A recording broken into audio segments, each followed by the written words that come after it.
ಗುರುಮಠಕಲ್ ಪಟ್ಟಣದಲ್ಲಿ ಸಂವಿಧಾನ ಶಿಲ್ಪಿ ಭಾರತ ರತ್ನ ಡಾ ಬಾಬಾ ಸಾಹೇಬ್ ಅಂಬೇಡ್ಕರ್ ಅವರ 136ನೇ ಜನ್ಮ ಜಯಂತಿಯನ್ನು ಅತ್ಯಂತ ಭಕ್ತಿಪೂರ್ವಕವಾಗಿ ಆಚರಿಸಲಾಯಿತು.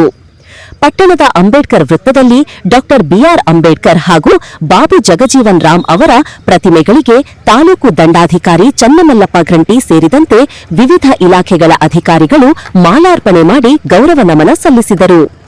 ಈ ಸಂದರ್ಭದಲ್ಲಿ ಮಾತನಾಡಿದ ತಾಲೂಕು ಪಂಚಾಯತ್ ಕಾರ್ಯನಿರ್ವಾಹಕ ಅಧಿಕಾರಿ ಅಂಬರೀಶ್ ಪಾಟೀಲ್, ಉಪನ್ಯಾಸಕ ಕೃಷ್ಣ ಚೆಪೇಟ್ಲ, ಸರ್ಕಾರಿ ನೌಕರರ ಸಂಘದ ಅಧ್ಯಕ್ಷ ಸಂತೋಷ್ ನೀರೇಟಿ ಹಾಗೂ ಲಾಲಪ್ಪ ತಲಾರಿ ಅವರು ಅಂಬೇಡ್ಕರ್ ಅವರ ಸಮಾಜಮುಖಿ ಚಿಂತನೆಗಳು ಮತ್ತು ಸಮಾನತೆಯ ಹೋರಾಟವನ್ನು ಸ್ಮರಿಸಿದರು. ಕಾರ್ಯಕ್ರಮದ ಅಧ್ಯಕ್ಷತೆ ವಹಿಸಿದ್ದ ತಹಸೀಲ್ದಾರ್ ಚನ್ನಮಲ್ಲಪ್ಪ ಘಂಟಿಯವರು ತಮ್ಮ ಅಧ್ಯಕ್ಷೀಯ ಭಾಷಣದಲ್ಲಿ ಅಂಬೇಡ್ಕರ್ ಅವರ ಆದರ್ಶಗಳನ್ನು ಪ್ರತಿಯೊಬ್ಬರೂ ಜೀವನದಲ್ಲಿ ಅಳವಡಿಸಿಕೊಳ್ಳಬೇಕು ಎಂದು ಹೇಳಿದರು. ಉಪಸ್ಥಿತರಾದ ನಮ್ಮ ಎಲ್ಲ ಅಧಿಕಾರಿ ಮಿತ್ರರೇ, ಪತ್ರಿಕಾ ಮಾಧ್ಯಮದವರೇ, ಎಲ್ಲ ಸಂಘ ಸಂಸ್ಥೆಯ ಎಲ್ಲ ಪದಾಧಿಕಾರಿಗಳೇ, ಈ ಗುರುಮಠಕಲ್ನ ಎಲ್ಲ ಮಹಾನ್ ನಾಗರಿಕರೇ, ಇವತ್ತಿನ ದಿನ ಬಾಬಾ ಸಾಹೇಬ್ ಅಂಬೇಡ್ಕರ್ ಅವರೊಬ್ಬ ಇಲ್ಲದೇ ಇದ್ರೆ ನಾವು ಯಾವುದೇ ಸ್ವತಂತ್ರ ಹಕ್ಕು ಮತ್ತು ಕರ್ತವ್ಯಗಳಿಂದ ವಂಚಿತರಾಗಿ ಇವತ್ತು ನಾವು ಎಲ್ಲಿ ಎತ್ತಿದ್ವೋ ಏನೋ ಅದು ನಿಮ್ಗೆ ಇಲ್ಲ ತಿಳಿದಂತಾಗ್ತಿತ್ತು.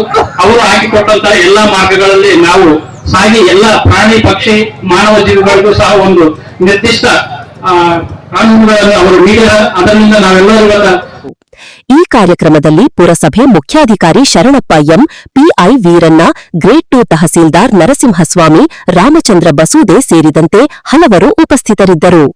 ಇನ್ನು ಮುಖಂಡರಾದ ಕೆ ದೇವದಾಸ್, ಬಾಬು ತಲಾರಿ, ಆಶನ್ನ ಬುದ್ಧ, ವೀರಪ್ಪ ಪ್ಯಾಟಿ, ಹಣಮಂತು ಶನಿವಾರಂ, ಗುರು ತಲಾರಿ, ಮಾಣಿಕ ಮುಕಡಿ, ಜಗದೀಶ ಮೆಂಗಜಿ ಸೇರಿದಂತೆ ಅನೇಕ ಗಣ್ಯರು ಕಾರ್ಯಕ್ರಮದಲ್ಲಿ ಭಾಗವಹಿಸಿದರು.